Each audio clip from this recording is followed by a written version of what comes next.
langga, nandito pala ako dito mga langga, nagbabayad para makakuha po ako ng loss of affidavit mga langga. Kasi hindi pa talaga tapos kasi ngayon lang namin kini-continue mga langga. So madami kong nakikita mga langga na mga tao nung nagkaswal pa ako na regular na talaga.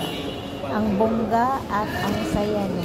Napakaswerte talaga nila mga langga. So dito muna ako nagtatambay mga langga kasi waiting po ako para kunin ko po yung resibo ng binabayad ko dito sa City Hall namin mga langga. So pakinig-tingin lang sa mga langga kasi sa totoo lang ibog talaga ako sa mga taong na regular dito mga langga. Kasi ang sarap talaga na magtrabaho sa airplane. Kasi sa akin sa bukid, nakakainit talaga. So parang dito ang komportable ng katawan natin kasi malamig. Kaya wala lang, parang gusto ko yung pangyayari sa buhay nila na sana sa akin na ganun ang nangyari.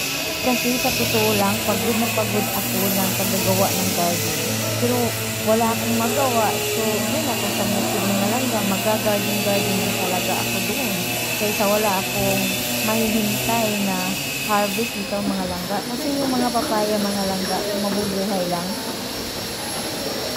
Mabenta talaga. Yung mga vegetable, mabenta naman. Pero at least, makatipid ako. Kasi ang mahal ng vegetable doon sa merkado,